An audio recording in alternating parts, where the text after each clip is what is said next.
అక్కడి నుంచి దాని ముసుగులో ఆర్థిక నేరాలకు పాల్పడి దశాబ్దాల తరబడి 3-4 రాష్ట్రాల్లో ప్రజలను మోసం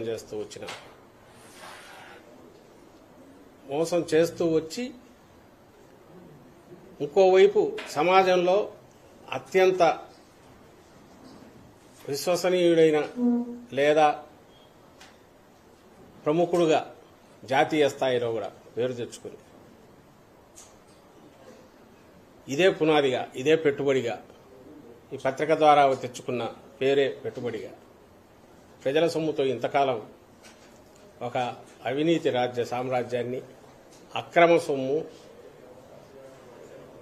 సమాంతర ఆర్థిక వ్యవస్థను తన స్థాయిలో నడిపిన వ్యక్తి ఎవరైనా ఉన్నారంటే అది రామోజీరావు గారని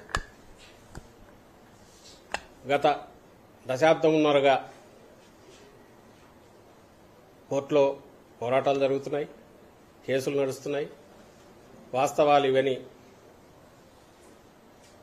సమాజం పట్ల నిబద్ధత ఉన్నవాళ్ళు కానీ లేదా ఆయన అరాచకాన్ని బయటికి తీసుకురావాలనుకున్న వ్యక్తులు కానీ పోరాడుతున్నారు. ఉండవల్లి అరుణ్ కుమార్ లాంటి వారు దాదాపు 15-20 ఏళ్లుగా ఇదే దీని మీద పోరాడుతున్నారు. వాటన్నిటి కల్మినేషన్ మొన్నటి సుప్రీంకోర్టు డైరెక్షన్ ద్వారా మనం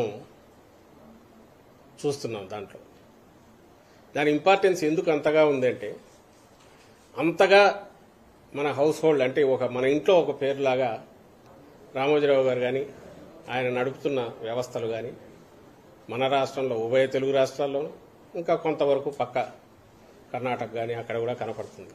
ముఖ్యంగా ఉభయ తెలుగు రాష్ట్రాల్లో ఉమ్మడి ఆంధ్రప్రదేశ్ ఉన్నప్పటి నుంచి. దానికి కారణం మార్గదర్శి అనే పేరే ఒక ఇంటి పేరులాగా తయారైపోయింది.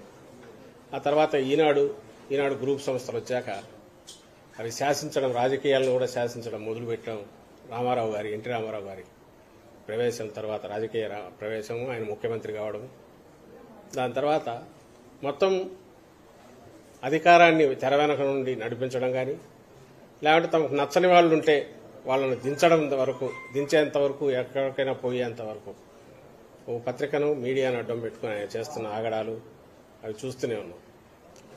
ఇంతగా ఎందుకు చెప్తున్నామంటే ఇప్పుడు నిన్న ఎందుకు హిస్టారికల్ ఇదవుతుందంటే ఇదంతా కూడా ఒక అబద్ధం మీద, ఒక మోసం మీద, ఒక అన్యాయం మీద, ఒక దుర్మార్గం మీద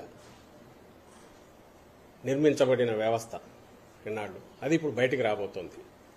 మొన్న ఇచ్చిన మళ్ళీ మొత్తం ఓపెన్ చేసి కేసును తెలంగాణ హైకోర్టు, సుప్రీంకోర్టు ఏదైతే ఇచ్చిందో దీనివల్ల ఏం జరగబోతోందంటే ఈ అక్రమాలన్నిటికీ మూలమైన మార్గదర్శి ఫైనాన్షియర్స్ అంటే బ్లాక్ మనీని వైట్ చేయడం దగ్గర నుంచి అసలు వేల కోట్ల రూపాయలు దాని నుంచి వచ్చిన వాటిని తీసి రామోజీరావు గారు తన సామ్రాజ్యాన్ని విస్తరించడం దగ్గర నుంచి, అలాగే దీని వెనక ముందు ఉన్న మార్గదర్శి చిట్ ఫండ్ దాంట్లో ప్రజల నమ్మకాన్ని ఆసరా చేసుకుని వాళ్ల డబ్బులన్నీ తెచ్చి వాటితో తన వ్యాపారాలు చేసుకోవడం కానీ తన రాజకీయం నడపడం కానీ ఇవన్నీ చేయడం దగ్గర నుంచి అవన్నీ కూడా రేపు వెలుగులోకి రాబోతున్నాయి.